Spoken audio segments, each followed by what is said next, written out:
सदन में घेर लिया है हमने, पूरी सरकार को घेर कर औंधे मुंह आकर इनका परिसीमन बिल गिरा दिया।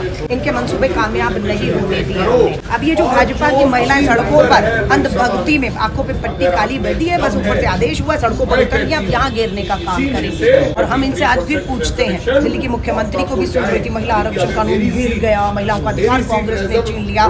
मुख्यमंत्री हो, कुछ सोच समझ के बात करो। कानून तो 23 में बन गया, महिला आरक्षण कानून पारित हो चुका है, संविधान में दर्ज हो चुका है, संवैधानिक दर्जा मिल चुका है, बात उसे सिर्फ लागू करने पर है। हमारी आज मांग है कि आज की जो संख्या संसद में 543 उसी नंबर पे आज लागू करो, अभी लागू करो और ओबीसी बहनों को भी अधिकार दो। ये महिला आरक्षण कानून अभी लागू नहीं करना चाहते, महिला ओबीसी को अधिकार नहीं देना चाहते, इसलिए बचने का तरीका हमें महिला विरोधी कह रहे हैं। 92 में 73, 74 कॉन्स्टिट्यूशन अमेंडमेंट संविधान संशोधन हमने किया। 14-15 लाख महिलाएं देश भर में चुनी हुई जनप्रतिनिधि सिर्फ कांग्रेस की सोच की वजह से हैं। आपने महिलाओं के लिए क्या किया बताइए तो सही। अपना इतिहास उठाकर भाजपा और आरएसएस देखे, आज तक एक महिला अध्यक्ष इनके इतिहास में 100 साल के आरएसएस का एक महिला नहीं रही। ये वो पार्टी है जो बलात्कारियों को, महिलाओं के यौन उत्पीड़न करने वालों को पैरोल देती है, बेल देती है, लड्डू खिलाती है और उनके साथ खड़ी रहती है। आज अंकिता भंडारी का परिवार न्याय मांग रहा है। उन्नाव हो, हाथरस हो, बीएचयू की बेटियां हो,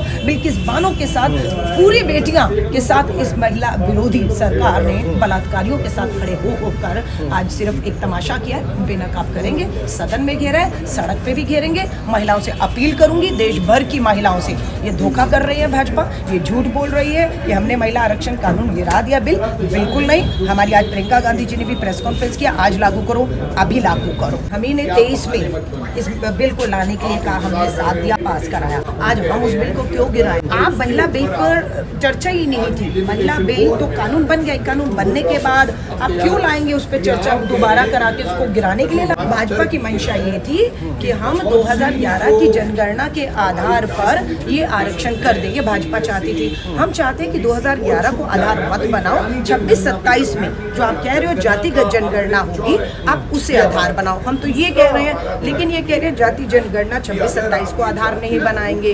ये परिसीमन 2011 के अगर हिसाब से करते हैं तो दक्षिण भारत के और उत्तर भारत के राज्यों की आवाज सीटें कम होती है, आवाज कमजोर होती है और हम नहीं चाहते ये अस्थिरता, असंतुलन देश में पैदा हो। तो अब 50% वाला फॉर्मूला था कि 50% सीटें बढ़ेंगी लोकसभा और विधानसभाओं में। हमें लगा प्रस्ताव में ये 50% शब्द लिखा होगा, 2 दिन चर्चा होती है और वो 50% का फार्मूला सदन में रखा ही नहीं जाता। जब पूरा चर्चा खत्म हो जाती है, अंतिम भाषण गृह मंत्री अमित शाह जी का होता है, वो कहते हैं मुझे 1 घंटे का समय दो, मैं इसमें 50% जोड़ लेता हूँ। अगर आपकी नियत होती तो आज प्रस्ताव को पहले ही जोड़ लेते, सर्वदलीय बैठक बुला लेते, उसमें इस चर्चा को करके पास करवा देते। तो ये झूठे लोग हैं, ये मक्कार लोग हैं, ये धोखा दे रहे हैं। ये 50% चाहते ही नहीं थे, इसलिए लिखित में लाए नहीं और वोटिंग करवा कर खुद ये चाहते थे कि ये आगे बढ़े ही ना, लेकिन हम इसको लागू करवा कर रहे हैं।